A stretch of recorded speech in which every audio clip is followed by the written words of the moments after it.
Jim, do you want a copy?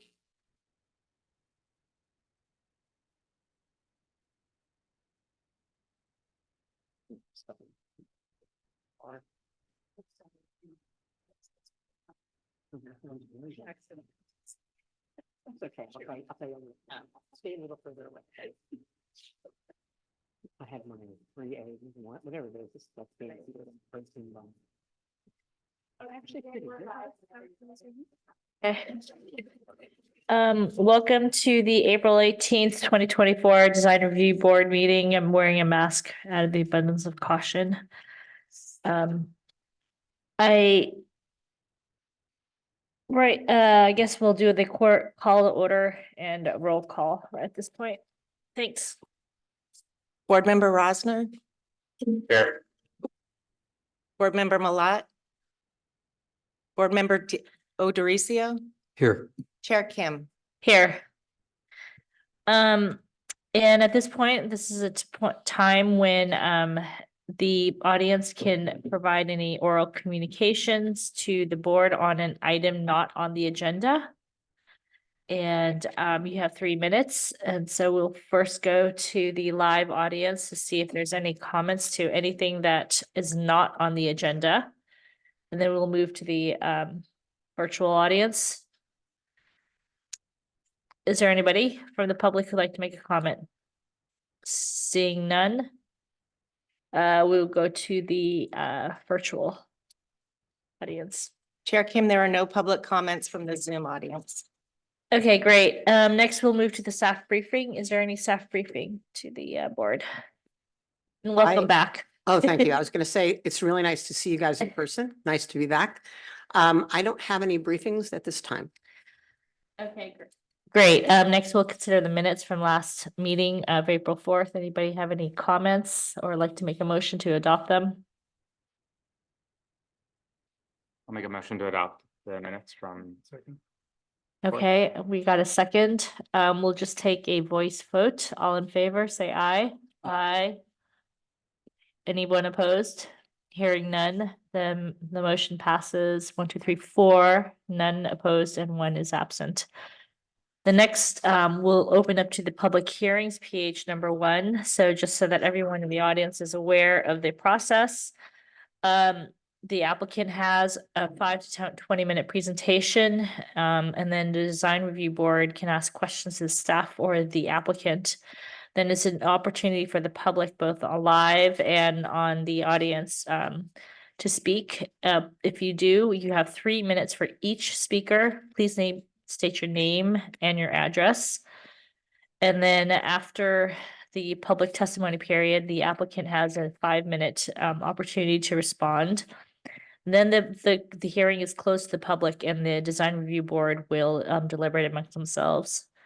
So if we could have the applicant for PH number 1, which is 16 Southbridge East, come to the mic to make a presentation, that'd be great.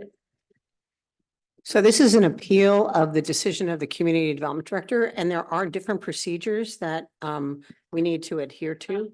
It's the white paper that is.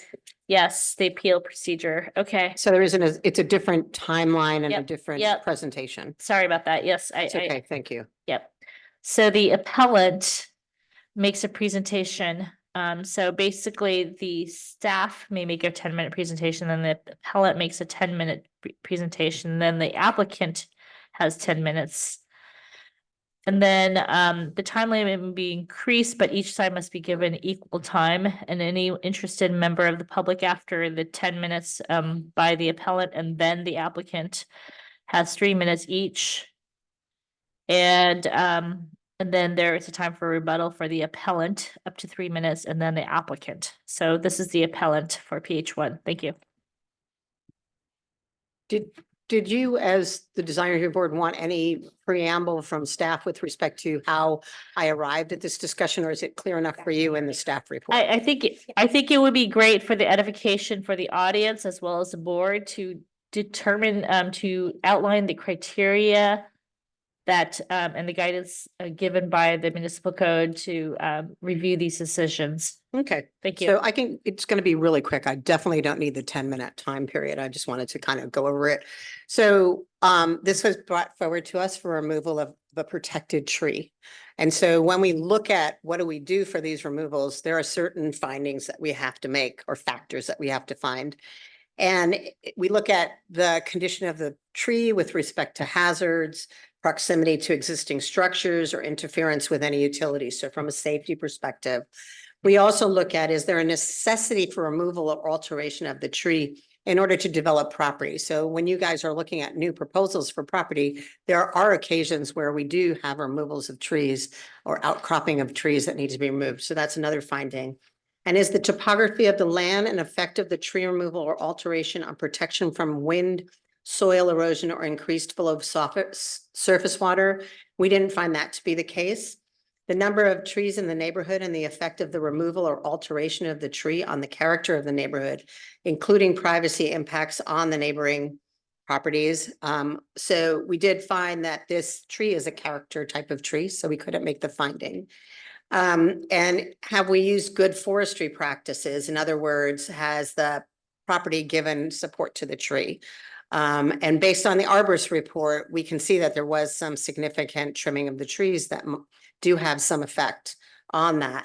And is there a historical significance and age of the tree? And we weren't able to say that there wasn't, and so we needed to make that finding.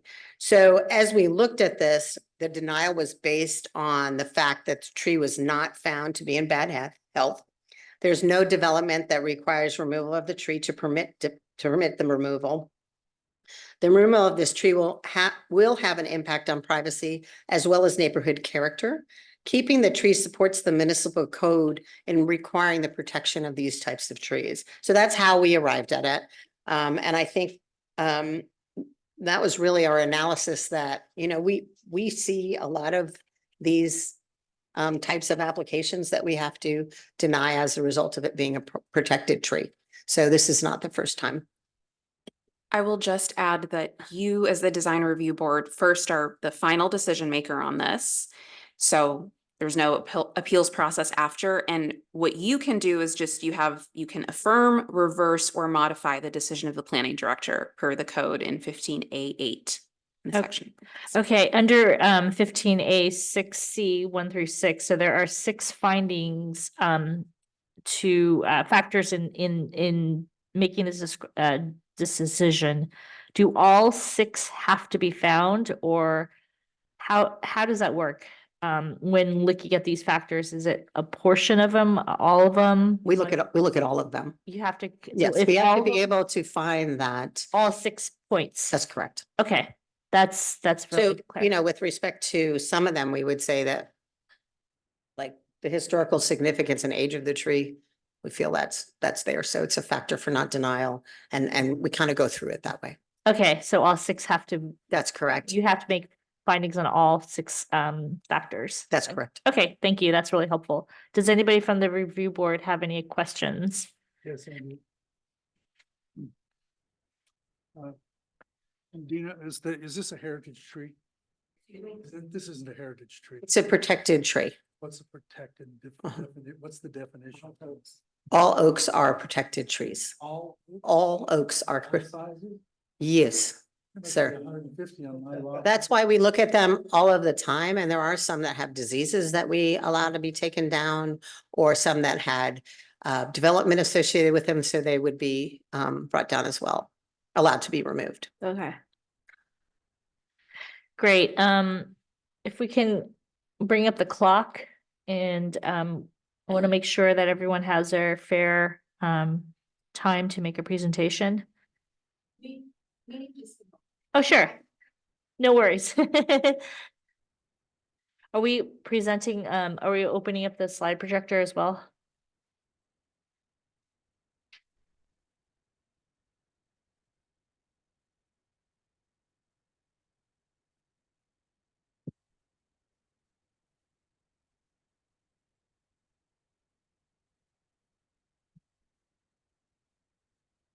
Okay.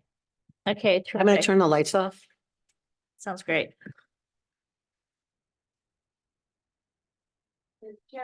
I'll give a 3-minute time left warning. Okay, thank you. If the appellant can start and state your name, that would be great. Thank you.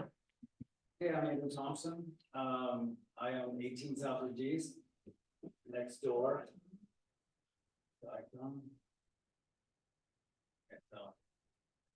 Yeah, it's on now. Oh, yeah. I'm Andrew Thompson, 18 Southwood East. I've been living in Europe and here, so my house is currently rented.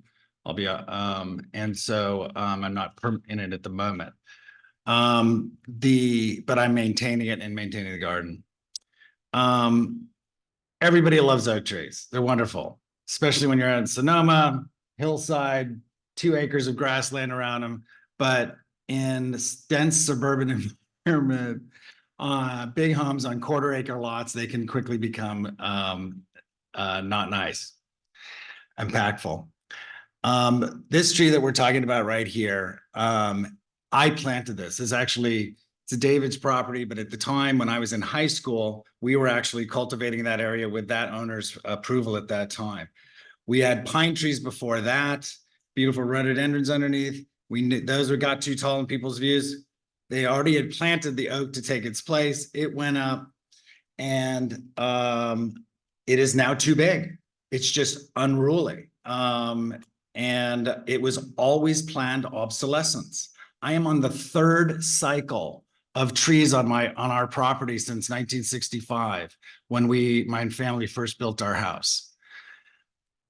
We are the archetype, me, Daryl, David, our neighbors behind us, we are the archetype of what you want in a community who works together and plans for the preservation of their views, the privacy from side to side, and we are working through that. Literally, I'm on my 3rd cycle of trees. We had the pines, then we have the oaks, and now I've just planted over 20 trees along my fence lines that are going to be beautiful flowering trees at different times of the year, and none of them are going to ever be over 30 feet. It's going to be the perfect solution. The oak trees I have currently running around, I already know that in 10 to 15 years are going to be too high and be impacting all my neighbors' views. I'm thinking 10, 15 years ahead, and I've already got the solution. So this is how we work. We should be the model example of what Tiburon should be teaching. And it is absolutely frustrating and infuriating that we're having to go through this. Why are we here? The reality is we shouldn't be here tonight. We are all being manipulated by one single homeowner who wants to have evidence of tree denied through the Heritage Tree Ordinance for a completely separate lawsuit that they're going to go to trial on next month. The Heritage Tree Ordinance is being used as a legal tool to enable self-serving resident to harass other residents.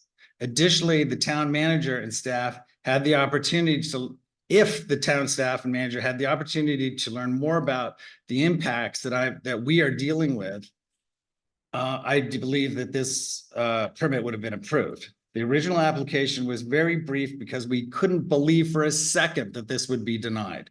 The town manager and staff was so harassed. The town manager and staff was so harassed and bullied by Mrs. Waterman, he denied it. You can see in your packets the endless amounts of emails, demands for meetings. It went on every day. I don't have time to do that. Going on to the staff report. Okay, this is really just standard stuff that has to support the town manager's letter.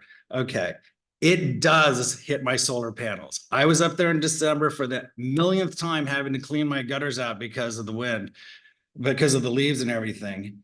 And there was a big moon on one of my panels. Now, this is not the end all because I can cut the tree and all that. So that can be dealt with. The other thing is further pruning is not recommended.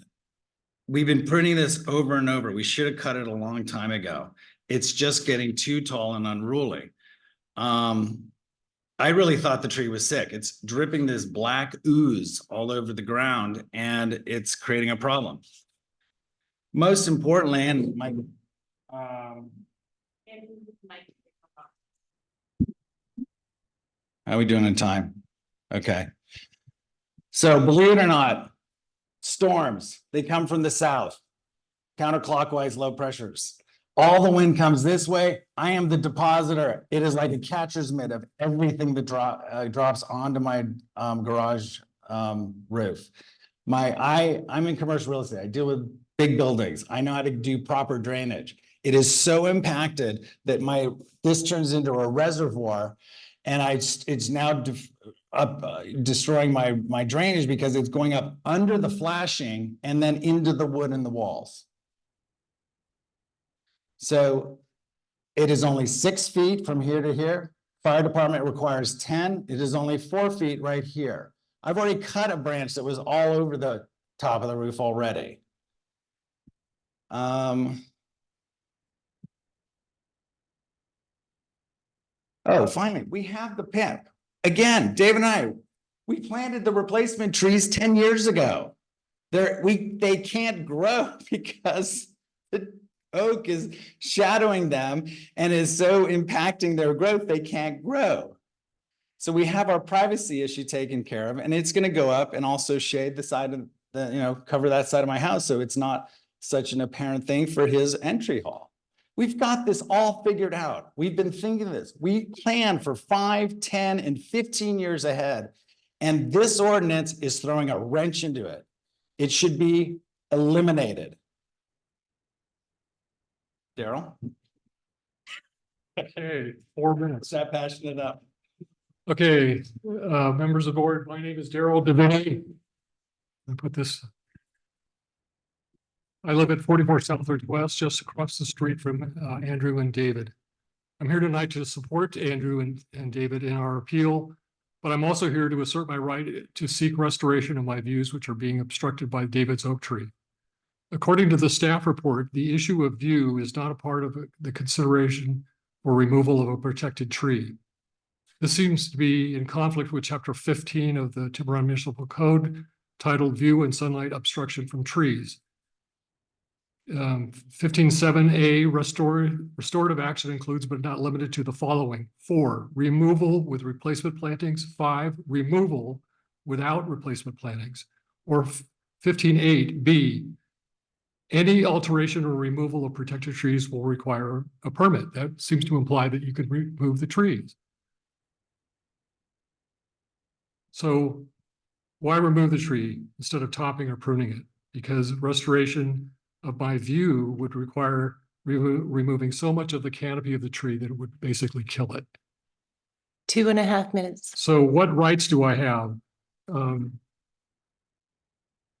You could see, well, to quote the 15-3, persons shall have the right to preserve and seek restoration of views which existed at any time since they purchased or occupied a property. This is a photograph I took several years ago. You can see the Greenwood Beach here in Richardson Bay. And that's how it looks at night. Sometimes you get the moonrise and you get reflections off the shoreline, the water right there. So even though it's not the total big view, it's still a part of our view that we cherish. This is what it looks like now. You'll notice the oak tree here dominates the whole picture. You can't see the shoreline. There's no way we would be able to see that moonrise and the reflection in the water now.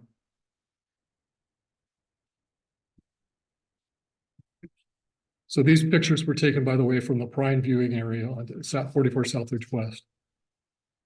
Okay, unfortunately, I don't have perfect pairings for all of the views that are blocked by the tree, but I do have one last photo to share with you, and that's this one. Let's see. Okay, anyone coming down our driveway, it's the first thing they see. It's also the first thing I see when I come home. The tree, not the view. We often hear people say, "What a great view." I never hear anyone say, "Nice tree." So it used to have, you can see, if you look closely, you can see Belvedere Island here, the Bay Bridge connecting seemingly to Angel Island. This is the cityscape, which is almost eliminated now by the tree. So I used to come home at night and park the car and just sit there and watch the view for half an hour to an hour, listening to the radio or talking to someone on the phone or just meditating. I can't do that anymore because unfortunately, over the last few years, the oak tree has dominated the middle of the view and it's just not the same. In conclusion, I would ask you to please help me restore my view by approving David Ason's tree removal permit. Thank you. Thank you. At this time, the applicant and their representatives could come up. That would be great.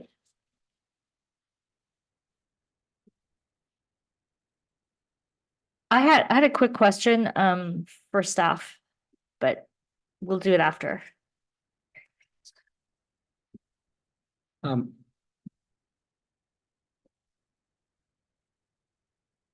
Good evening. My name is David Ason. This is my wife, Patty. We live at 16 South Ridge Road East. As Andrew said, this oak tree, we've been working on this for the past probably over a decade. We knew that a time would come where we're going to be able to remove the tree at some point. And we've been planting ever since. In fact, even recently, but certainly over the last 10 years, the entire fence line between our properties has been planted with trees of different kinds.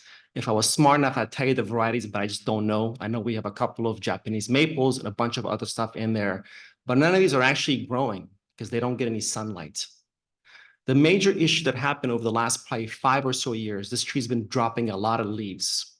When the weather is warm during the summer times, certainly in August and September, the tree drops some sort of a sap material, some sort of sticky material that it drops on the ground. And when it's not as hot, it has some sort of a filmy material, like some sort of a white powder or a yellow powder that kind of descends down on the driveway and also on our steps. When it's wet, when it's raining, it's perfectly fine. We've had the situation reviewed many times by different experts. One said this was some sort of fungal infection and they would spray it and the problem would go away. And sure enough, they sprayed it and for about 6 weeks, the problem was gone and then it returned. Somebody else said, no, this is a parasitic infection and all you have to do is spray it with water. Once again, we sprayed with water. About 2 or 3 weeks later, the sap came back. And so recently what happened was about 6 months ago, we had a couple of people nearly trip on our stairway coming down, and they tripped because the sap is a little sticky and they caught their foot. And finally, my wife said, hey, listen, you got to talk to Andrew and let's get this tree down before somebody actually gets hurt over here. So we have an issue with a tree that really cannot be trimmed any further. We don't want the tree. Our neighbors don't want the tree. Certainly the next door neighbor and the uphill neighbor have been asking for a long, long time to remove it. We've been hesitant because we actually like the way the tree looks. We have the tree uplighted at nighttime, so it looks beautiful, but it's just sick and it's old and the time has come for it to be replaced. And that's why we're here. When I asked the arborist to have the tree removed, he says it's a very simple process. You just go down to the city hall and get a permit for it, and they just will give it to you over the counter. I came and filled out the form very rapidly. There's really only one line on there that asks you why you want the tree removed. So I scribbled some things on there, and then all of a sudden, this firestorm of controversy happened. And really, this thing has nothing to do with our tree. There's a separate issue with another neighbor that's suing somebody else, and they want to make this a precedent for themselves, which is not really applicable. And we have another neighbor down the street, which was doing the same thing to us many years ago. They weren't letting us trim their trees. And we asked for mediation. We went through arbitration. They declined both those and denied that. We finally went to litigation, and we actually won the litigation. And so we actually forced them to cut to top the trees off. Those people are here in support of this one tree. And they said it's the loveliest tree in the neighborhood. They've never seen a tree better in their life. But this tree was a magnificent tree. This tree is no longer magnificent. This tree is basically diseased and dying. Somebody's going to get injured here. Somebody's going to get hurt. And of course, you've heard from Andrew and from Daryl about their perspective. So I recommend that you consider giving us the chance to remove the tree. On the way from work this evening, I was talking to my daughter who's 18 years old, and I was telling him what we're doing this evening. And she couldn't believe that I had to get a permit for a tree in my own yard. I said, well, that's the way the city works. So I hope you guys understand, this is my house, my yard, and I'm telling you, this is not a safe tree to be had in the yard. I certainly appreciate the view issues. I'm not really particularly interested in the view issues as much, but really this is a safety issue for me. And so please allow us to get this tree out. We already have the plan in place for the restoration of the views. we're gonna block everything in that area. You'll see a bunch of trees that's already planted. It's been planted for really for the last 10 years. They're at different stages of development right now. So I urge you to vote yes to let us trim this tree and take it away so we can move on. Thank you. Thank you. So you're yielding the rest of your time. I have a quick question for staff. So I'm looking at the 6 criteria. The 6 criteria under the municipal code for consideration for the protected trees. I don't see anything about views. Is that correct? View cannot be That's considered. correct. It's not the same section of the code. Okay, And so so views were not considered as part of the decision. because it's a protected tree. That's correct. And Okay. because it's a different section of the code, Uh-huh. which we don't actually regulate. Okay, Planning so Department. we just have to look on these 6 criteria. That's correct. Okay, thank you. At this point, we will have any member of the public. We'll start with the in-person public. You have 3 minutes. Please state your name and your address, please. Thank you.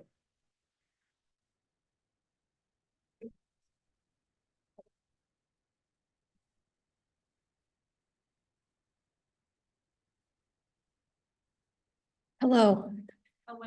1 second, we'll pull up the timer. Sorry, thank you. Hi, my name is Susan Hopp. I live at 15 Castle Rock Drive in Mill Valley. I work in and teach sustainability at the graduate level. As a former committee member of the local Sierra Club group, I've been following this issue. I'm here in support of the decision and wanted to thank the town manager and team for upholding Tiburon's municipal code to preserve and protect coast live oak trees. These native trees are an iconic symbol of California, and rightly so. This is the description I'd like to share from the California Native Plant Society's website. The coastal live oak is an iconic, majestic tree that serves as a cornerstone for wildlife and the surrounding ecosystem. It's easily recognized by its gnarled branches and grand canopy. The coast live oak flowers each spring, and its acorns attract a wide variety of birds, butterflies, and moths. Over 270 species rely on these trees for habitat and food. These trees can live for centuries, often surpassing 250 years. They can grow impressively tall, reaching mature heights. It's one of the only California native oaks that thrives in coastal environments. It enjoys fog and mild winters. From another source, California oaks play a critical role in protecting soils from erosion and landsliding, regulating water flow in watersheds, and maintaining water quality in streams and rivers. They also have higher levels of biodiversity than virtually any other terrestrial ecosystem in California. So especially in this time of climate change, global warming, accompanied by shocking biodiversity loss, coastal oaks are to be celebrated for their beauty, rich history, and the very important ecosystem services they perform for us humans. Thank you so much. Thank you. Do we have anybody else, public, who'd like to make a statement?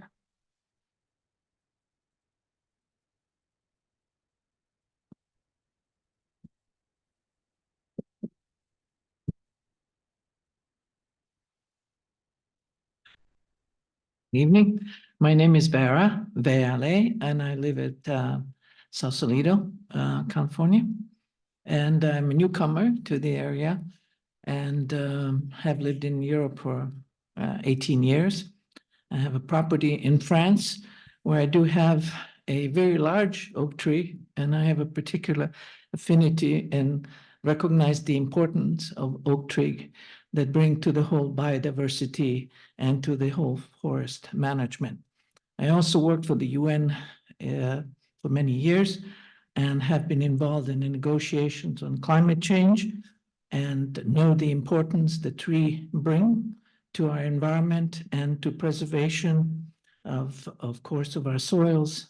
And I think also for the sake of the, I would say, watershed management and ensuring that there is not the water, the mudslides as a result of heavy rains and so on. So trees of this nature, like oak, are very, very important, and they have deep roots and are therefore very protective of the soil and the surrounding area. I had read the report that the town management has done, and I think it's an excellent job and analysis. I feel that really the arguments are not there on the other side. The arguments are preservation of a trees like of this nature, which are not that many. Oak trees are not, vastly available in our community.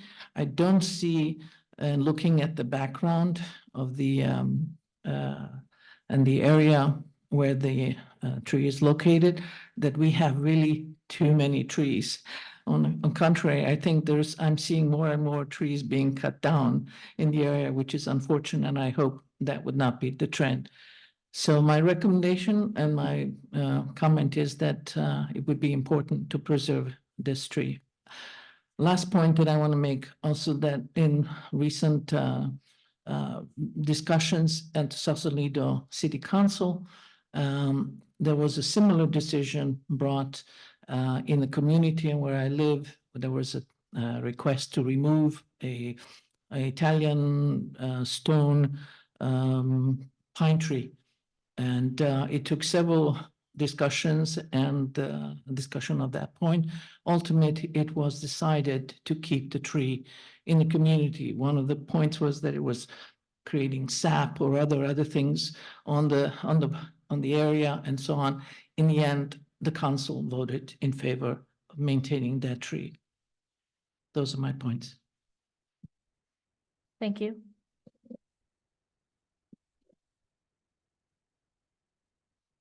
Is there anyone else from the public? Okay. Hello, my name is Sharon Farrell. I'm a San Rafael resident, and I'm here tonight to express my gratitude to Town Manager Mr. Chanis and Ms. Ticini for protecting and preserving and acknowledging the profound value of trees and heritage trees, protected trees, trees in general, in accordance with your own ordinance. Oak trees provide a remarkable ecosystem for critters, for birds. Right now, it's peak bird nesting season, by the way, and that's a whole different, Migratory Bird Act requires, biologists to check trees if there's any kind of removal of a tree during bird nesting season. That's a whole other animal. But oak trees, as my colleague mentioned, that oak trees provide a remarkable ecosystem for people, for critters, for birds. And I was lucky enough to see this structure, this beautiful tree, and the structure and the purpose and the beauty of this tree is truly a pillar of the neighborhood. And I thank you again for hearing my opinion. Thank you. Thank you. Is there anyone else from the audience who would like to make a comment?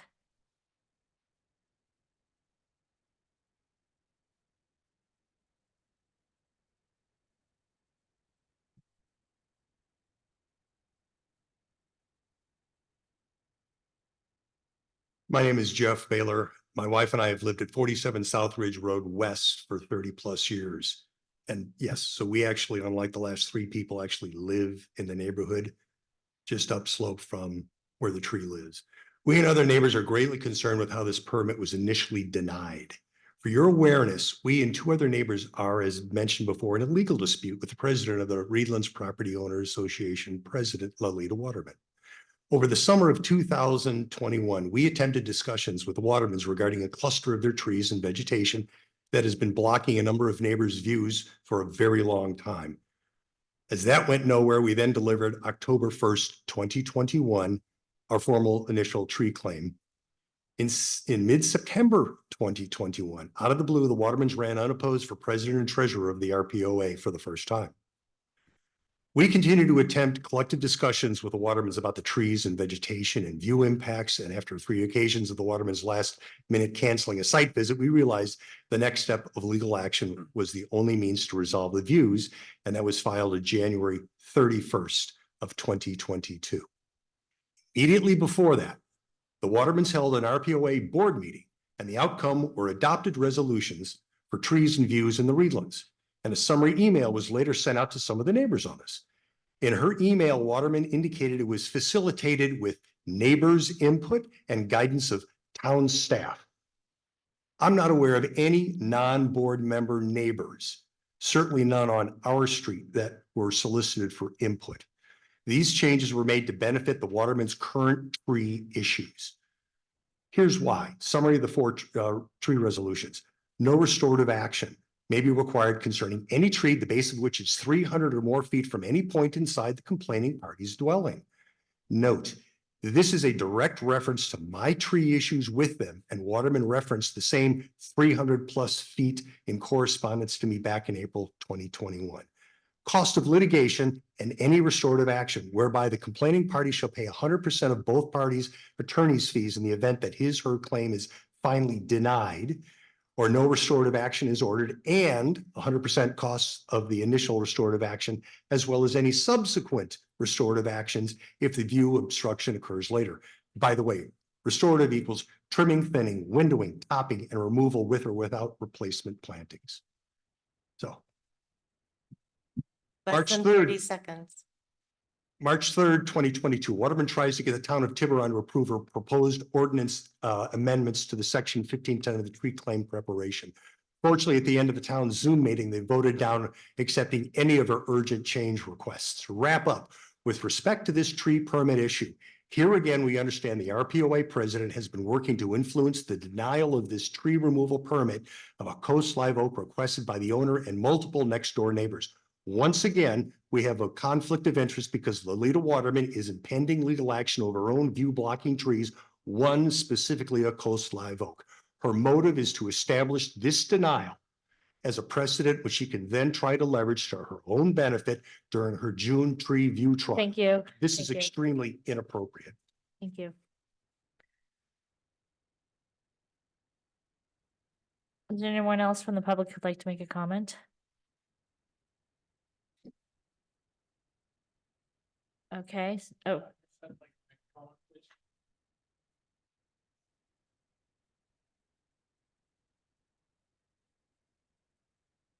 Hello, my name is George Sanderson. I live at 4 Southridge Road East. And I just like to say, I like trees. They are wonderful things, but sometimes they're not so wonderful. And I do believe that there ought to be practical and pragmatic opportunities for neighbors to work together to eliminate the problems. And we're not talking deforestation. I don't know how many oak trees there are in Marin, but there are a lot. And losing one is just a bit ridiculous when it's a tree that creates serious problems for the next door neighbor that are going to cost a serious amount of money at some point in time. Plug drains, plug gutters. We know the story. You don't find out about the problems until afterwards. Everything that has been said about Mrs. Waterman tonight is true. I had hell dealing with her when we built our house. And she will say literally anything and do anything to get what she wants. And I think it's just really, really sad that the Property Owners Association doesn't represent the property owners. I think that's really ridiculous. Now, of course, she's head of that group. So how's it gonna represent the association? Last comment on that one, I think it's time for a change at the Property Owners Association. And if nobody else runs for it, I will, because this is just untenable. So we are only talking about one tree, folks, just one tree that's causing an awful lot of problems. And you can hear all the political issues behind it. And should we bow to that? I don't think so. Thank you. Thank you so much. Is there anyone else from the audience who'd like to make a comment? Okay, seeing none, we'll move to the, virtual. Are you gonna make a comment, sir? Yes. Okay.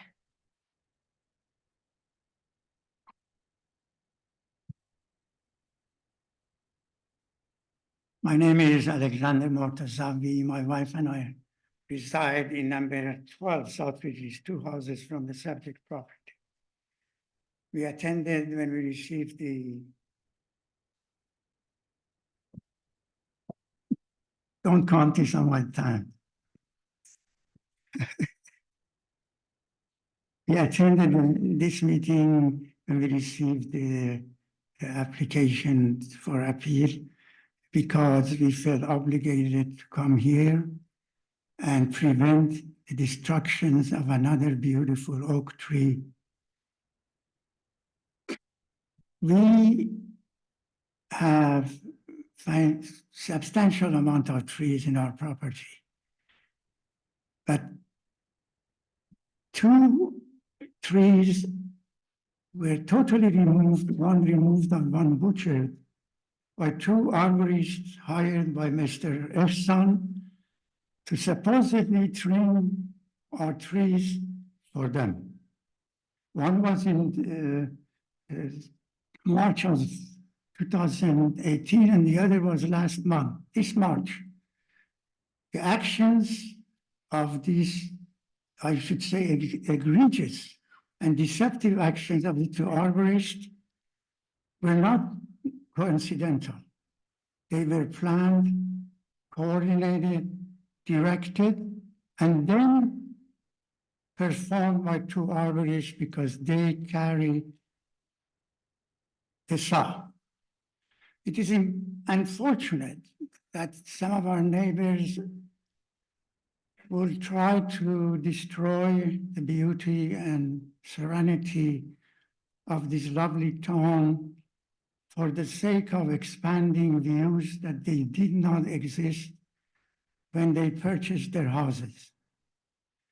I submitted substantial amount of documentation to you, and I am here to please ask you, deny this application for the sake of safety and preservation of our nature. And I'm just so upset about this matter that it's just not possible. 2 trees in our house, they are heritage trees.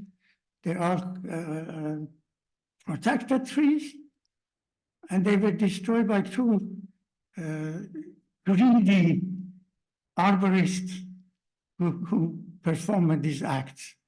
So I'm asking you to please deny this application, and I thank you. Thank you. Is there anyone else from the audience who'd like to make a comment? Okay.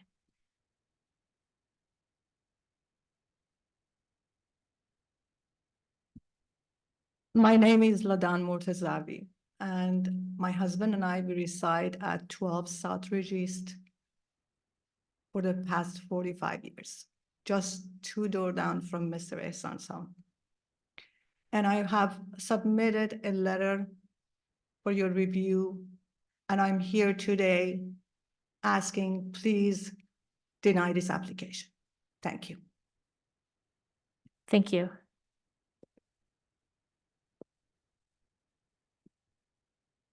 Is there anyone else from the audience who'd like to make a comment? No.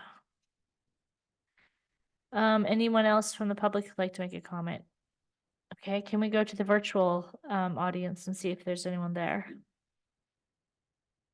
Chair Kim, there are no public comments from the Zoom audience. Okay. Thank you. At this time, the appellant is entitled to up to 3 minutes. Nope, 3. It's 3 minutes for rebuttal. And then the applicant has 3 minutes, so. Okay, hi. I could have packed this room with people if I needed to. We just dealt with our immediate neighbors, okay? the people that actually live on the street. I think you're getting a picture of things. Homeowners, property owners, and human beings do landscaping. Landscaping does not do us. So what's going to happen? I'm already violating the fire code already. We're 6 feet, I have to be 10. We're 4 feet over here. Oh, also keep in mind, the entire Reedlands, there wasn't a single tree when it got developed. It was all grasslands. I have already 4 more oaks besides this one on my property and tons of others. All of Tiburon was grasslands. There were no trees except for a couple. I mean, really, except for on the Paradise side with the bays. So what's going to happen? I can't deal with this anymore. It's too big. I'm gonna have to go and I'm not gonna just do the 10 feet, because you guys gonna pay to have it bonsai'd every day, micromanaged? No, so it's gonna get cut right there. David's not gonna, done with the stuff on his side, it's gonna get cut right there. And then we're gonna have to, because we're thoughtful and considerate of our neighbors, we're going to go, for Daryl's view, it's gonna go like that. That's what's gonna happen, guys. Wake up. Okay? This ordinance is a joke. Sorry I'm so passionate, but I was in office for 12 years here. I get to do that. It's a joke. Let's read from the main policy. 3. 1 minute. The town recognizes that certain types of trees, this is from the Heritage Tree Ordinance, because of potential breakage, range fire, potential for creating view blockage, and the rapid growth of tall, mature trees should be prohibited from being planted without special permission. These trees are called undesirable trees. That's the oak tree, my friends. That's the oak. It is already an undesirable tree.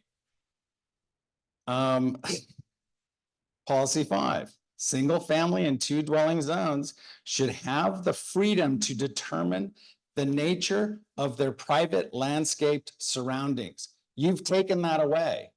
You've taken it away. The Heritage Tree Ordinance is a joke. It's in total conflict with our view ordinance. It needs to be completely amended or completely taken away. I am asking for 2 resolutions tonight. 1, granting of the appeal and issue of the permit. 2, I'm asking that this be agendized for the Design Review Board in the future so we can discuss the inadequacies of this ordinance or its recreation, because it's not working and it's causing conflict throughout our entire town. It is a literal legal tool to create harassment, Thank you. blockage to neighbors. Thank you. Now the applicant has up to 3 minutes. And again, the factors being considered are in Municipal Code 15A, 6C, 1 through 6. I would urge you to consider talking to those points. First, most important thing, this tree is unhealthy. This tree is potentially dangerous. Somebody will get hurt here. And I hope that's being recorded. Okay. We've worked with the neighbors for many years to come to a thoughtful resolution to take the tree out. We've gone through the process. All the speakers you had here against this from out of the area, their views don't count as far as I'm concerned. This is my property. This is my street. This is where I live. This is where my kids and family live. And you had one neighbor, husband and wife, who were against this. And we've seen go look at their legal situation here. They were taken to litigation and they lost the case. They lost it for a reason because they wouldn't allow us to trim the trees based on the code that we have set in the town of Tiburon. This tree is undesirable. As Andrew said, if we accomplish everyone's objectives, there'd be nothing left of this tree.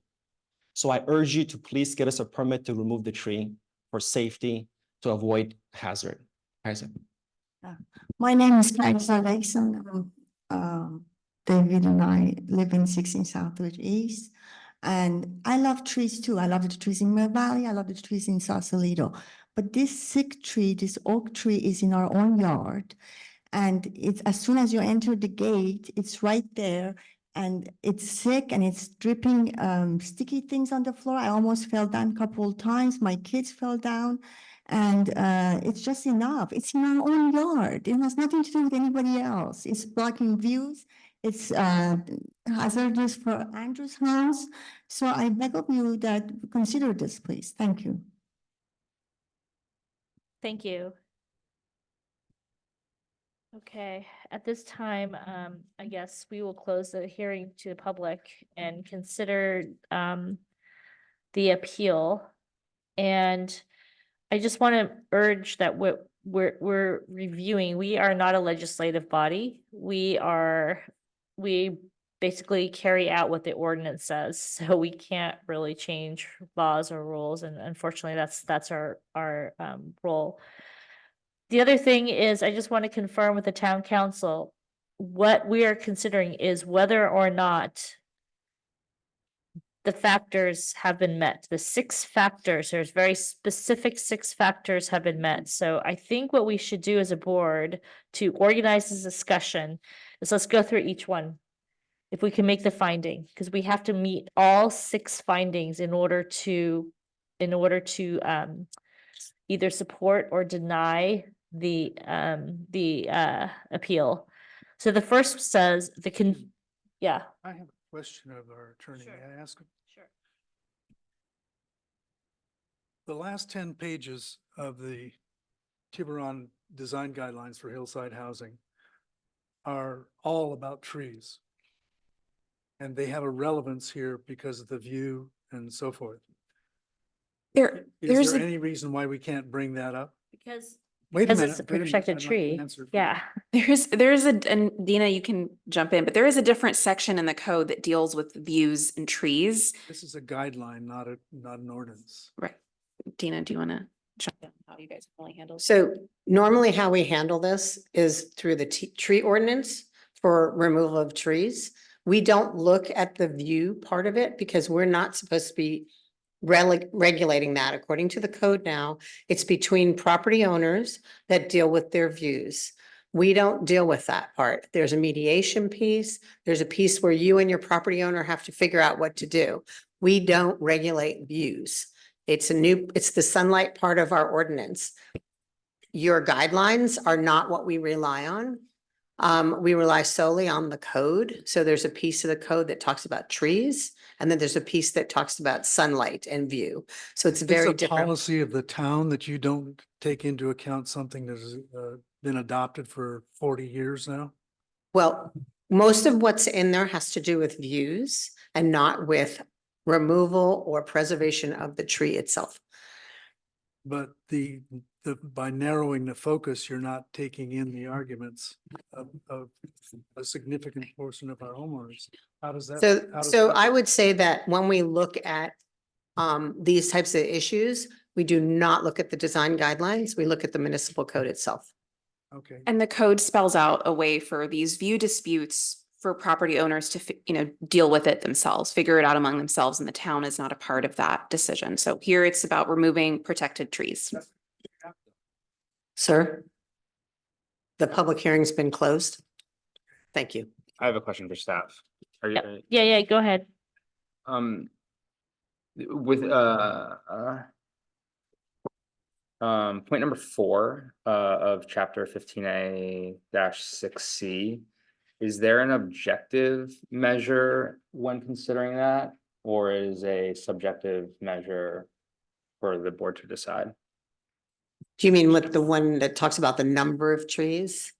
And the effect of the removal on the character of the neighborhood? It sounds pretty qualitative. I just want to confirm that. It's a qualitative. Okay. Thank you. I think to keep this organized, let's go through the 6 points. It sounds, I have one question. We've had multiple situations where we've had oak tree removal in the past year on different projects.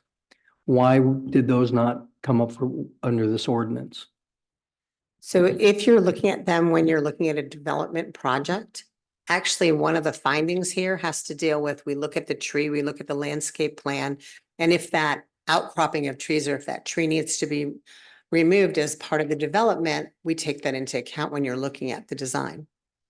So it's different. It's part of the project itself. And so it's not a separate tree permit in an existing home that's fully developed and comes to us and says, we want to remove the tree. We have to go through that ordinance and figure out how to do it. I see. So if they were building an extension on the home or, then that would be a different question and a different. Right. So if, let's say this was part of a development where somebody wanted to do an addition and that tree had to be removed as part of that addition, we'd be considering that as part of that project. Okay, thank you. Let's go through the point number one, the condition of the tree with respect to disease, hazard, or proximity to existing or proposed structures or interference with utility service. I think I can make the finding, me personally, that the condition of the tree with respect to hazard, it's a hazard. So that's my finding, but I don't know if how all of you feel that you can make that finding. We have to make all 6 findings. Yeah, we're gonna go through, Could you reread that? yeah, we're gonna go through all 6 of them, each one at a time. The first one is the condition of the tree with respect to disease, hazard, proximity or to existing or proposed structures or interference with utility services. Sorry, Susanna, I think we need to clarify. You need to make, correct me if I'm wrong, staff, but you need to make all 6 findings to deny the permit application, correct? Yep, So you are just saying, I just want to clarify for us. yeah, If you just made the finding that it is a hazard, yes. that's all you need. Right? That is correct. Okay. Yeah. So I went through number one, so if we can all go through really quickly and say whether or not we can make that finding. By making the finding, it's the proximity to the residence is the one that would offend me. So I think that could. Yep, Yep. lead- okay, I think there's a hazard, yep. lead toward a proximity. hazard, and to me, that's. How about grounds for yourself? Just for. Okay. Absolutely. Proximity and hazard. Okay. Number First one. 2, the necessity of removal or alteration of the tree in order to develop the property. So I think the necessity for me is that it sounds like there are other trees that are coming into place that can't grow and thrive because of the shading factor. So I that's how I would interpret this potential finding. So I don't know if you guys can all make that finding, but the necessity of removal in order to develop the property. And part of the property is to develop the landscaping, so, I'd make that finding. okay. 3, the topography of the land and the effect of the tree removal or alteration on protection from wind, soil erosion, or increased flow of surface water. This one's a little weird because I think it's saying, will the topography, if the tree is removed, then it'll be exposed to additional wind, soil erosion, or increased flow of surface water. Is that correct? Am I interpreting that correctly? The Yes. question? Okay. So I don't think it will, because there are additional trees that have that potentially could come back in route. And everything uphill of it for all around it is hard surface, so there's not a lot of water going into it. Hey, Jim, is your mic on? I just want to make sure when I'm looking It at, has a light on. then it is. You're need just so soft spoken. Sweet little voice. Your sweet little voice is not being carried into the microphone, Jim. Sorry about that. The number of trees in the neighborhood and the effect of removal or alteration of the tree on the character of the neighborhood, including privacy impacts on neighboring properties.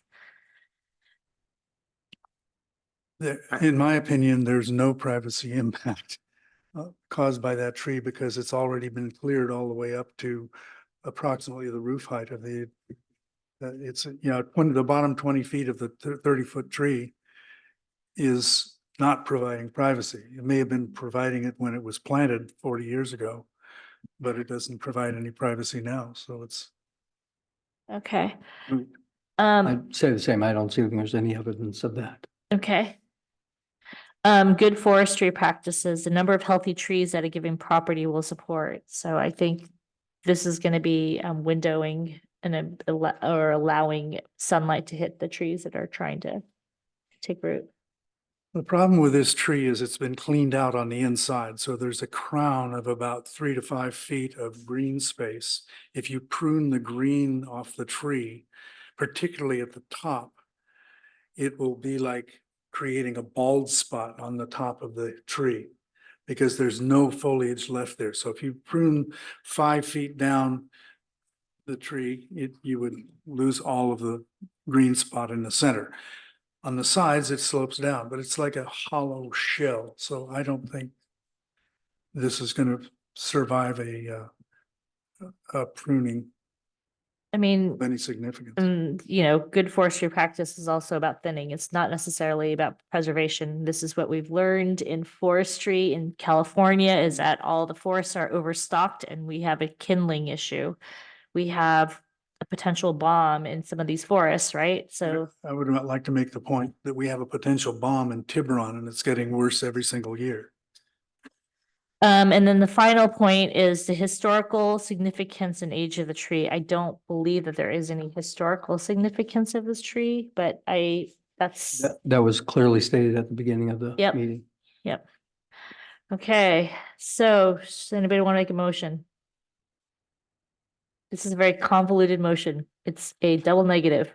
No, It's a pretty simple one. You're either going to granted, appeal. uphold the denial Or deny the approval. or deny the appeal. I'd like to move that we deny the approval on the basis that the findings can't be made on probably all 6 of the items on the. We know we're denying the denying. So what you're doing is not upholding the director's decision Yeah. to deny the removal of the tree. Correct. Okay, Were you- that's the motion, and you're gonna direct staff to come back with a reso to that effect. Yes. Okay. So you're reversing Anybody else that. want to second that motion with No, we're good. directing? Second, Clarification is that I think the motion on the table is to uphold the appeal of the appellant Yes. and not the director's decision to deny. That's Yes. what you're doing. Or we can. Okay, is there a Say the second to reverse, the but- motion? Yeah, yeah, okay. Do we need to make it categorically exempt from CEQA? I don't know if we can. I don't know if this is a CEQA issue, This- but I don't believe this is a secret. it's not a This is not a CEQA issue. project, so no. Okay. And then we just, our motion is to direct the Director of Planning and Community Development to come back with a resolution in the next meeting. That's correct. Okay. Let's take a roll call vote. Board Member Orduricio, aye. Board Member Malat, Aye. Board Member Rosner, Aye. Chair Kim. Aye. The motion passes for hearing none opposed and one who is absent.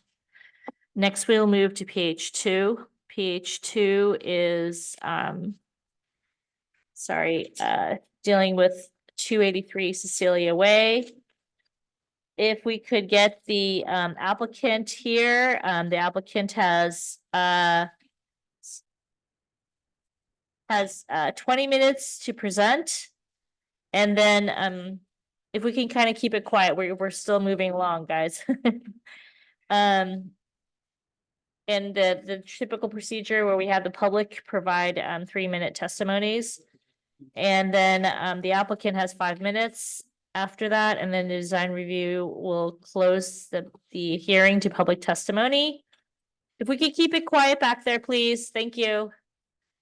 We'd like to go ahead. So we have 20 minutes on the clock. Okay, thank you.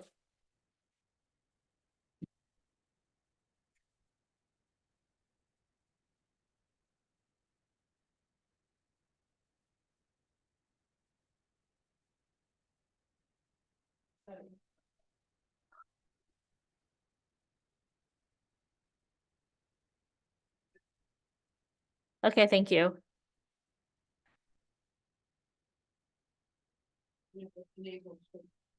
No.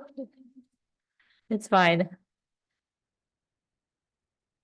Okay, if the applicant has, oh, sorry, the time clock's not up there.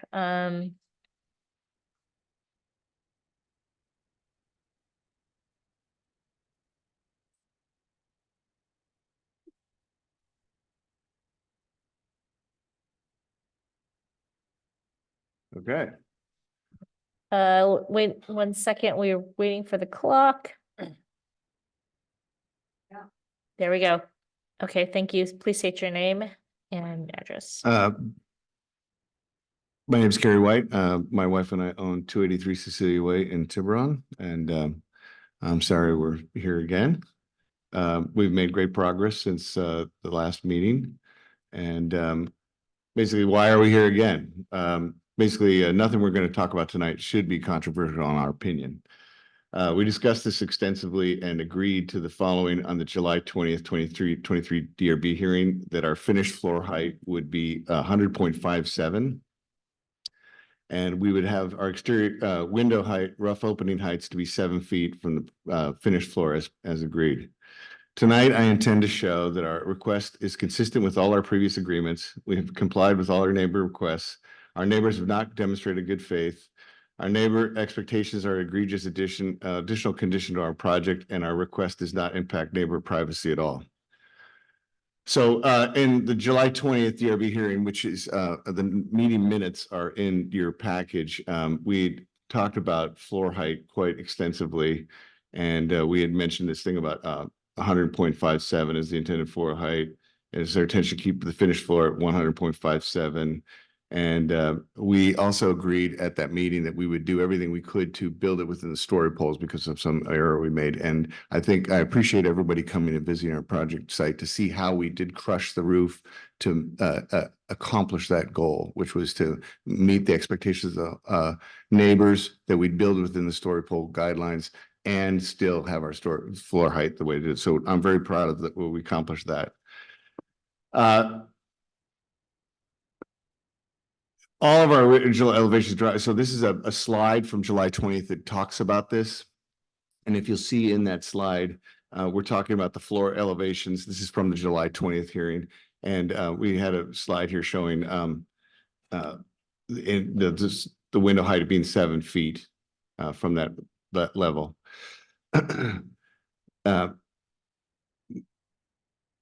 Further in that DRB hearing, we it talks extensively about our window heights.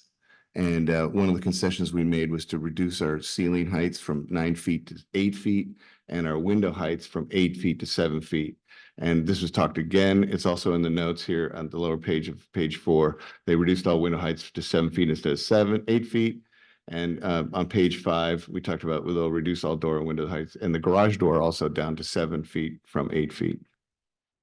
And this is one of the illustrations also from that slide where we talked about this again. Also, you'll notice here, we talked about 7 foot being our rough opening height for that window, or all the windows on the sides of the house. Here's just a litany of different things that we've agreed to do for these for our neighbors, and we have accomplished all of these things. We have lowered the height of the building to 16 feet. That was corroborated by a surveyor. We lowered the garage front master roof heights 9 inches as we promised. We sloped it. We did all these things. The only things that haven't been done so far are things like the privacy glass, because we don't have the windows in the holds right now.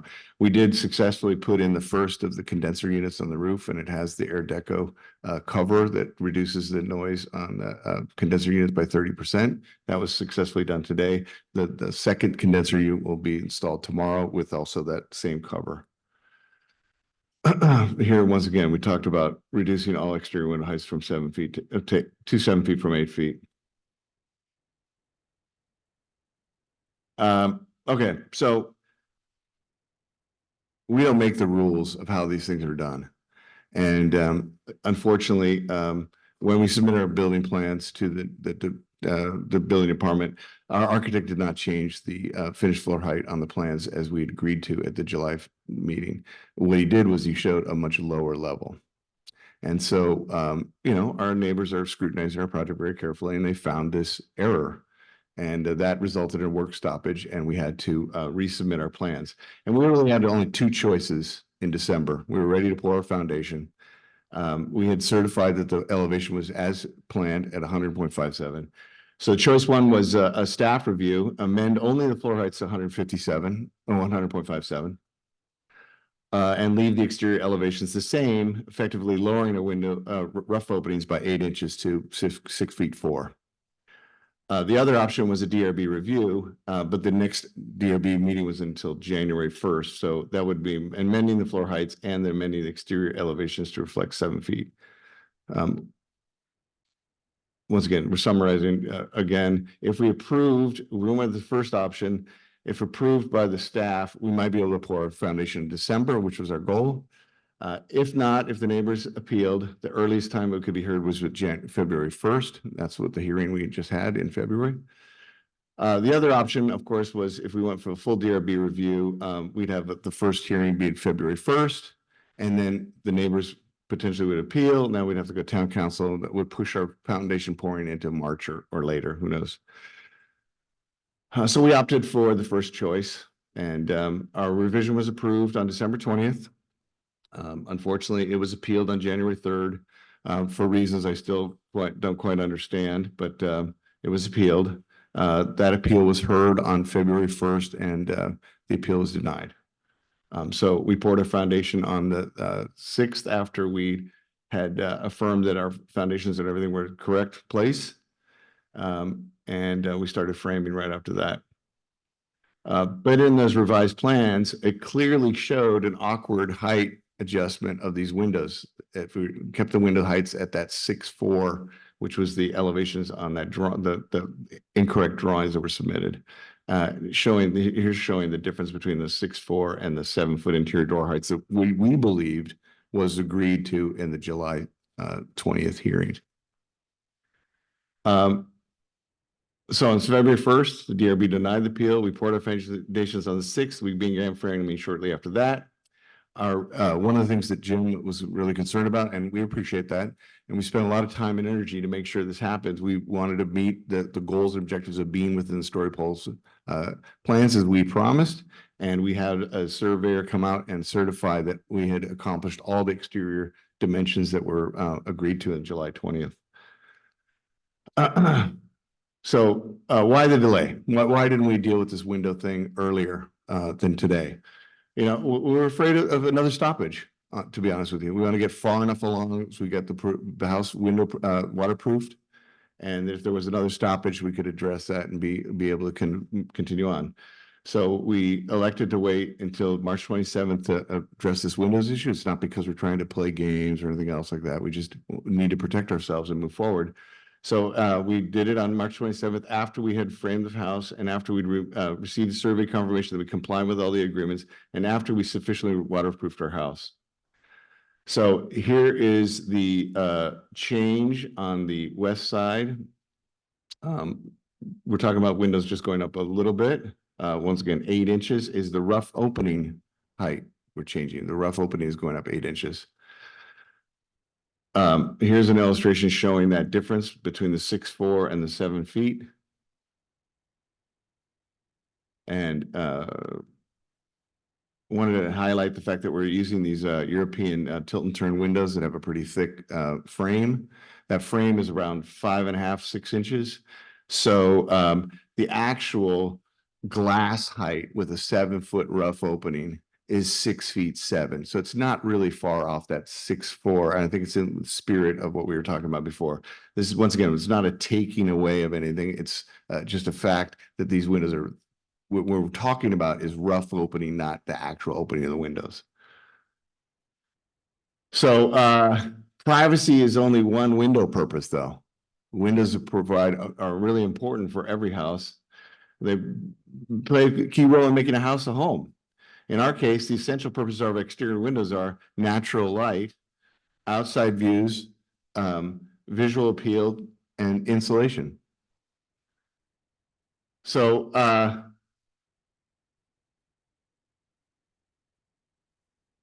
you got a chance to see the the house, the windows, what it would look like with and without these, this approval.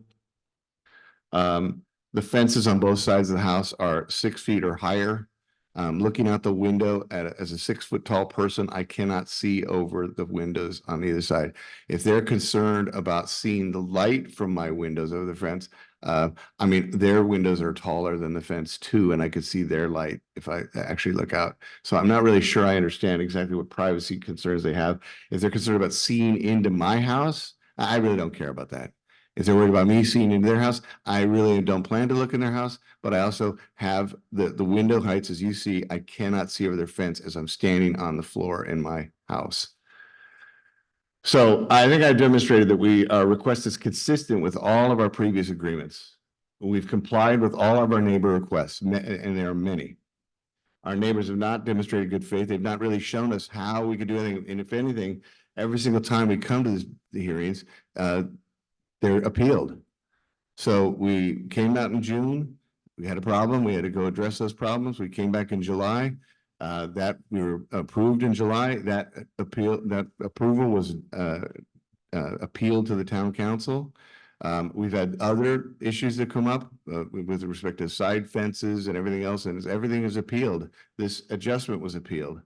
Our expectation tonight is that you're going to, we hope, agree that this is not an egregious request. This is actually trying to get back in line with what we agreed to in July 20th. And our expectation is our neighbors are going to appeal this.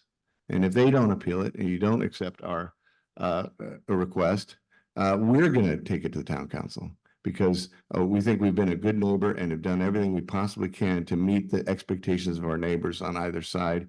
And we can go through all the litany of different things that we talked about before. But the main purpose is their windows are most likely not 6'4", because our house was identical to their houses in terms of the front facing, and I don't recall them being lower than 7 feet before we took down 283 Cecilia Way. So this is, if you find against us, you're asking us for our side windows to be lower than our neighbors' windows on either side, and that seems unreasonable to me.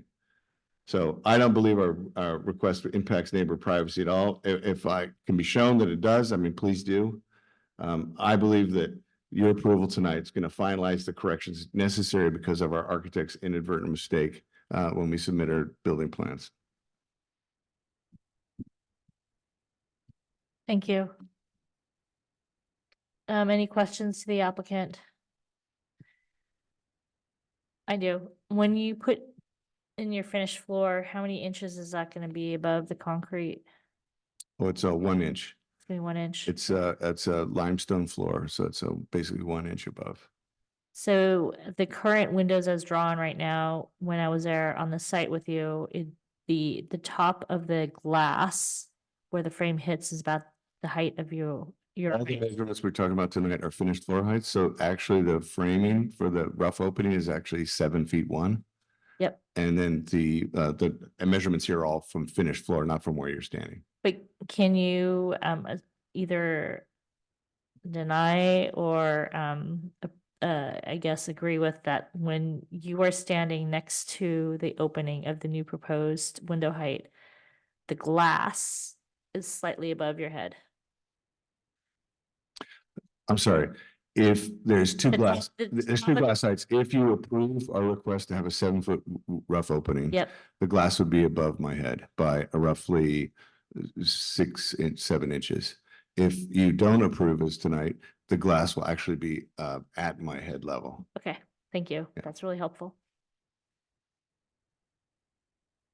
Would you help me understand that the incorrect drawing was not part of a compromise that was made at the time of the Okay, so floor? this project history goes back to February of 2023. We have made many iterations to the plans, and this has been talked about a lot, but I'll be just a real brief history from my perspective is we put the plans together in good faith before the July 20th hearing.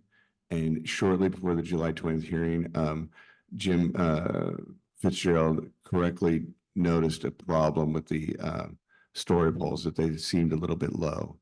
And we went out and took a look at it. We scrutinized and we found, yeah, they are low by about 8 inches, 9 inches.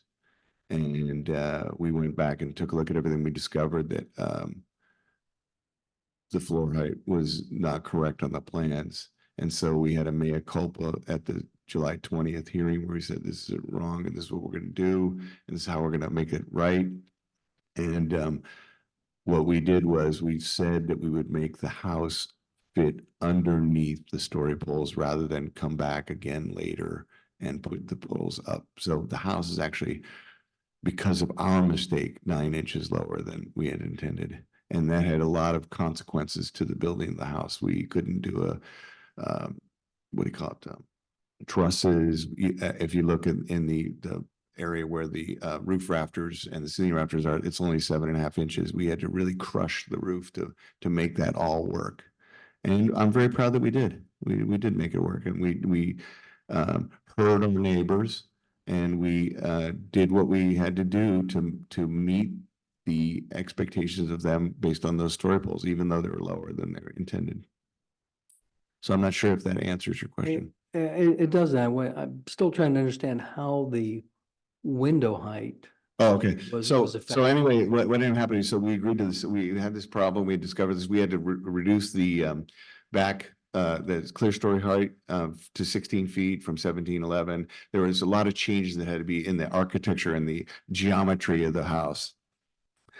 And we spent a lot of time on changing the geometry of those critical elements, but one of the things that my architect did not do was change a notation of what the floor elevation was going to be, you know, on the final floor. And so because it said an erroneous number, and that was submitted, so we were approved here, but it was the wrong number on the plans. And so we submitted the plans to the building department, and it was approved, presuming that we had corrected the plans, but there was not a correction made. And so, you know, we had to change the plans because the neighbors challenged the plans because they were showing an elevation that was 8 inches below the 100.57 that we talked about, and I thought had agreed to at this meeting. So there were two things I thought we had agreed to at this meeting on July 20th, which is that the finished floor height would be 100.57 and that the window heights would be 7 feet. The rough openings would be 7 feet. And unfortunately, because of the way these things work and how the process is and all that kind of stuff, we had to do this as a 2-step process. So we corrected the plans, but we could only correct part of it. Otherwise, we'd have to delay the pouring of the foundation well into this year.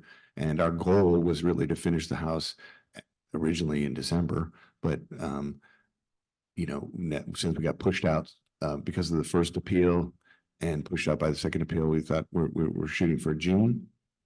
And that's what we're on track to do right now. Even if we don't prevail tonight, we'll be on track to be finished in June, I think. So that's just where I want to get some clarification, and I'm trying to remember. Yeah. You're saying we agreed to a finished floor height of 100.57, but the way I'm reading the staff report is that's what it is, which is, you know, 7 inches above what the plans were. So I remember then we corrected it with the last appeal. Correct. But I'm just trying to remember the agreement to 100.57 and then how we got to 100.57, but it is over what?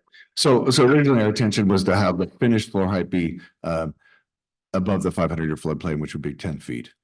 And our surveyor used a datum measure, and that 10 feet would have been 101 something. Right. But so we got into this whole thing about datums versus Navid thing and whatever. So it's very, very confusing. And look, I'm not a professional builder, but I got kind of my head spun about this thing too. But, you know, we owned our mistake. So one of the things we had conceded at July 20th was that we wouldn't go with the 10-foot floor. We'd go with a a compromise, which was basically 6 feet, 6 inches above what it was originally, to now 9.5 feet, which is still 6 inches below the 500-year floodplain, which is, I think the Gellert's house is actually taller than that. The finished floor is taller than that.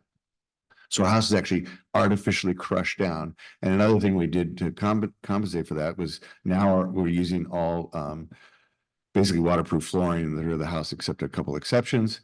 And we're actually having 6-inch stone baseboards so that we're going to make the house basically waterproof if it was ever to be inundated by a water event over 100.57. So we spent a lot of energy trying to, okay, look, our ideal was that it was going to be over this 10-foot thing, but we can't have that. So now we have to have the best compromise, which is 6 inches below, and we're going to make it as bestly waterproof as we can up to that 6 inches that we had to concede to the neighbors.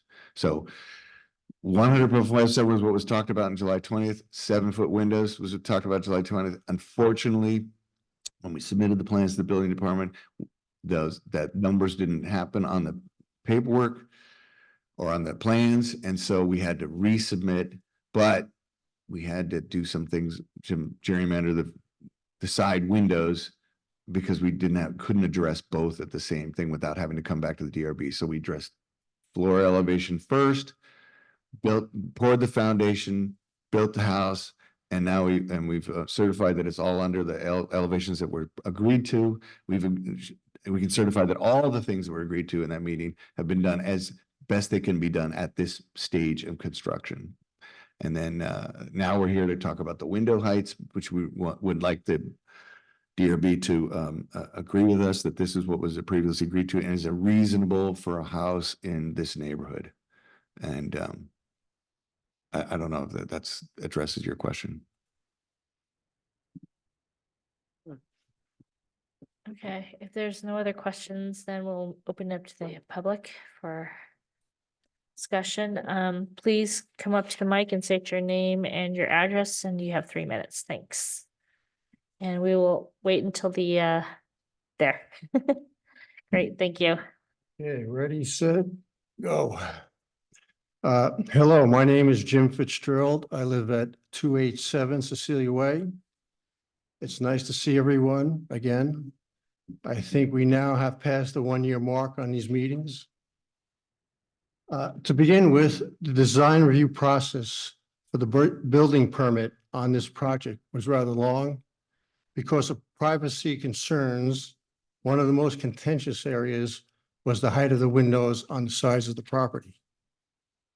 It is my understanding that the approval height of the windows was reached with an agreement between Mr. White and the planning department, and that he would do so in exchange to be allowed to bring the finished floor higher. When the building was being framed up, the window openings were framed to the new height that he's now seeking, showing his intent all along to try to increase the heights of the windows, even though they reached an agreement with planning to lower the heights to adjust for the height of the floors. This is an obvious attempt to circumvent the design review process and the DRB, as well as the agreement with the planning department. There are times when changes would be reasonable after a permit is issued. This is not one of those times. When the board members have open discussion, I hope they will give the proper weight to these facts and vote no on increasing the height of the windows. I don't think you need a complete review of the whole project and all the little details. It's a very focused area you're talking about here, and it's much simpler than going over everything that occurred over the last year. So I hope when you do have a discussion, you focus on that. And I thank you for your time. Thank you.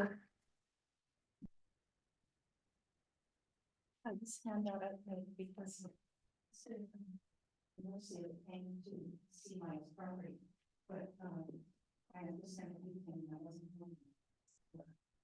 So I provided these handouts to show for those who did not come. And I can hand this to you because they actually have never come. Can you make your comments into the mic? Sorry. Sorry. Yeah, sorry. My name is Carolyn Shadon, and I live at 279 Cecilia Way. I'm on the west side of the project. And as Mr. Fitzgerald said, we're here tonight to ask about one item, which is the height of the windows. We're not here to talk about prior decisions. And what happened was that both the Fitzgeralds and I noticed that when the foundation was being framed, that the finished floor was going to be higher than what was on the approved planning documents. So we went to the building department and we went to the planning department. And after many, many weeks, it was reviewed and it was discovered that the finished floor was going to be higher than what was approved. So the applicant, I'm not sure what the discussions were, was asked to come back and discuss this.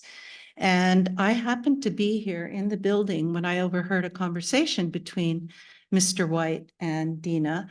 And he was asking, not knowing I was sitting there, why do my idiot neighbors have so much power? And she explained that privacy had been an issue throughout this project that you all had considered, that the planning department had considered. And he said, well, what should I do? Should I sue my people because they're making mistakes? And she said, you could lower the windows if you want that higher finished floor.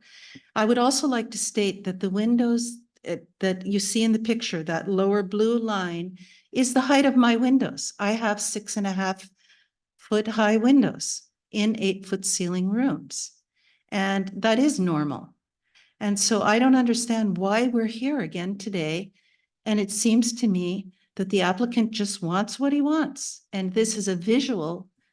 He's asking you all to reverse your decision at February 1st, where you supported the planning department's decision to allow that finished floor height higher and the windows lower. This is what has been already decided, and I don't understand why we stubbornly have to keep going through this. It is so upsetting for me.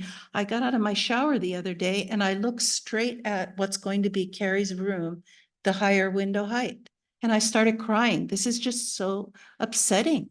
I'd like them to finish their house and move in, but I'd also like privacy, as I've stated in my letter. And that is something that we have, that is in the municipal code. That is something that you're given a mandate on.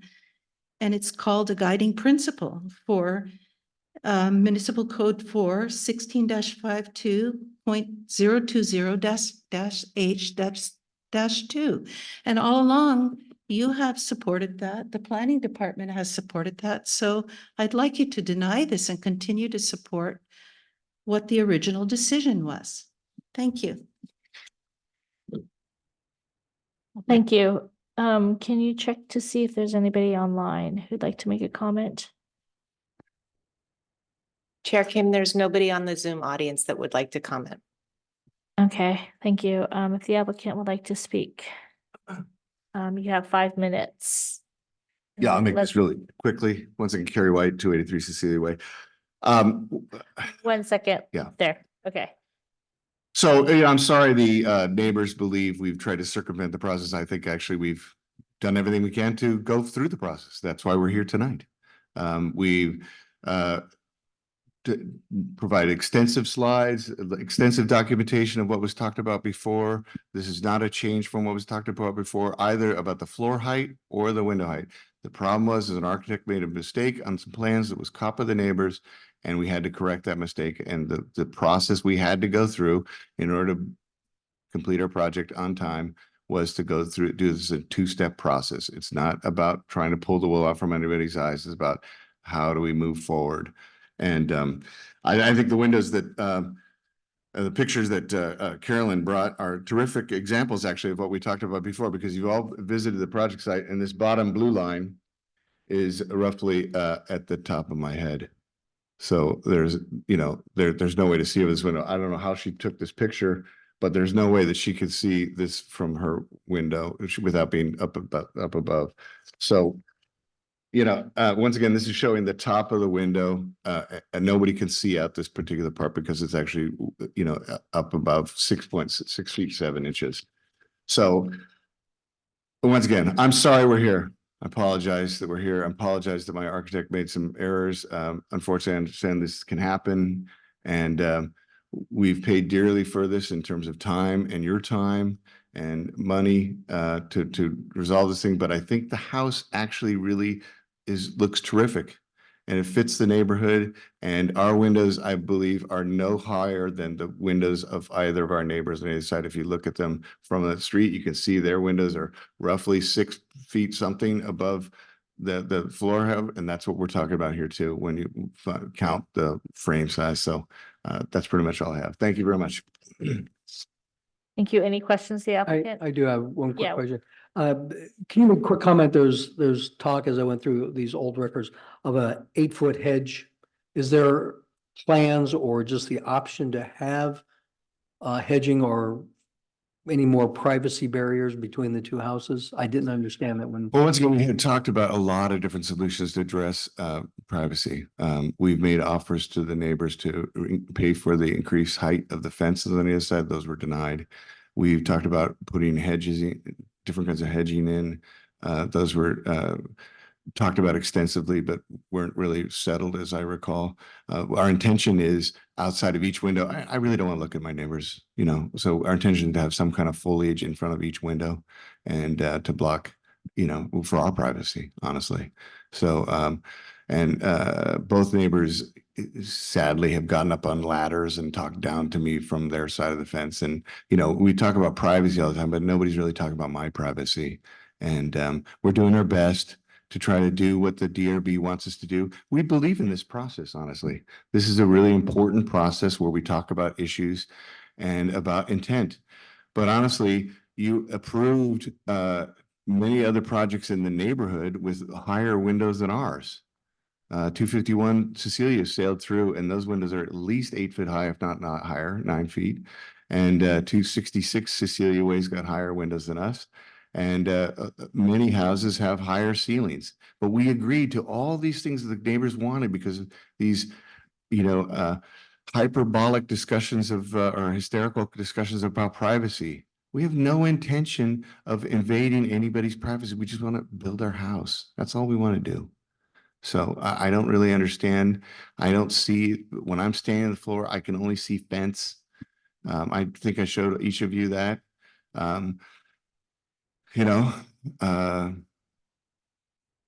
This came up also with our side fence issue, and it's just going to come up again and again and again because I want to believe that they are really upset about this thing, and I don't understand how to make them less upset about it. And I don't think they're being malicious, but I'm sorry for them that they don't have other things to worry about than our house windows. And we're doing our very best to live and deliver what we promised on July 20th. So I believe I might be over time. I apologize. Do you have other questions? Nope. No, thank you. Any questions? Thank you. Any questions to staff? No. Okay. At this time, we'll close it off to the public and deliberate amongst ourselves. Anybody would like to take a lead? We'll do it if nobody else wants to. Go ahead. Well, I think the framing is up substantially. And what it shows is the massing of the residence fits the neighborhood very well. It's not overbearing. It's not much larger in mass than the other adjacent houses. And walking through it, the floor is an inch lower than it would be, but Mr. White did a very good job of outlining the windows and blue taping where the window area is. There would not be an ounce of difference between the privacy of the adjacent neighbors, whether that window is at 6'4" or 7 feet or whatever the ending height is, because you would still be at the same height looking through a piece of glass. And I looked through virtually all the windows and saw that, yes, you'll get peekaboo views through the trellis, but it doesn't look like this. The trellis is 2 inches on center. When you are 6 feet away from it, it looks like it's 1/4 of an inch on center. So you just won't see through the trellis. So I think the glass change in height, a higher window lets light a little deeper into the room. I think that's a good thing in this house and in this neighborhood where the side yards must perform this light function. And we've squeezed everybody into single stories there at the neighbor's demand. So this is what you get.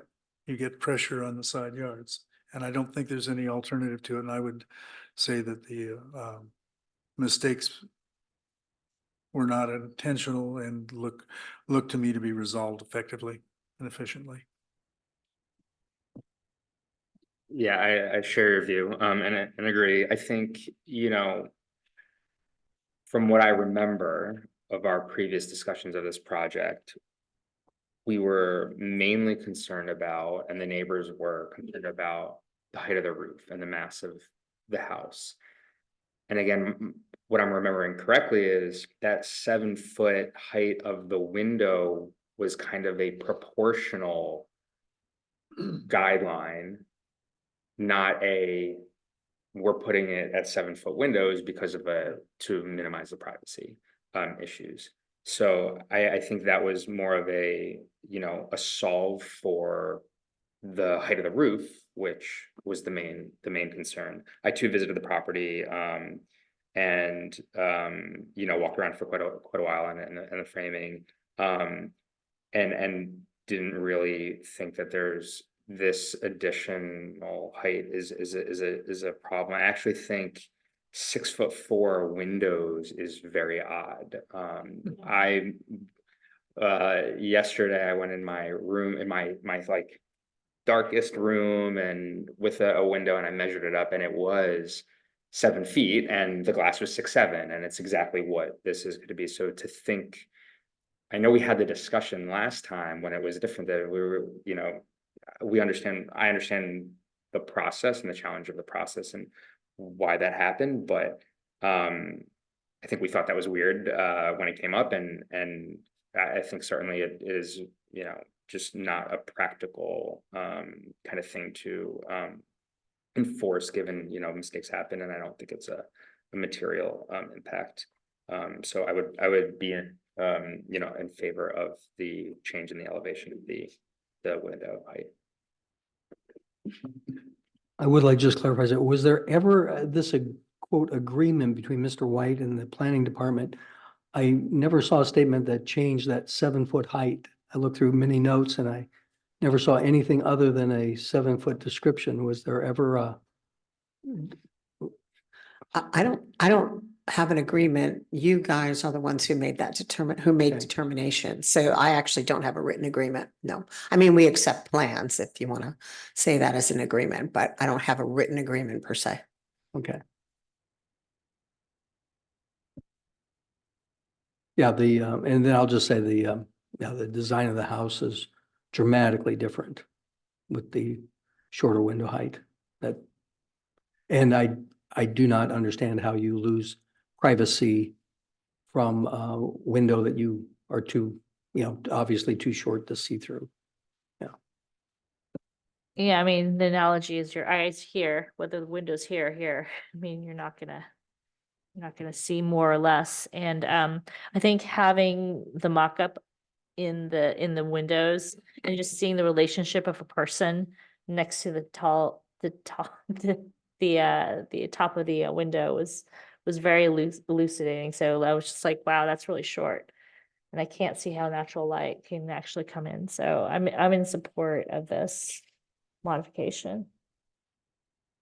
It's a very small modification, to be honest, and I mean, I don't see how it would change someone's ability to see in or out of the building. So anybody want to make a motion?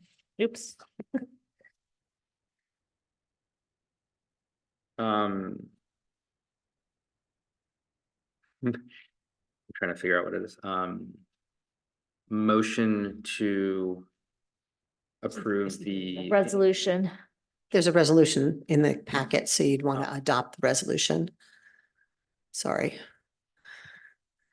Now I'm back, you know, talking in the mic all the time, bugging you. Which attachment is that? 2? Usually it's Okay, got it. 1. Yeah. motion to adopt the resolution to increase the window height from approximately 6'4" above finished floor to 7 foot above finished floor at the eastern and western elevations, And that the project is exempt from CEQA. and that the project is categorically exempt from CEQA. Thank you.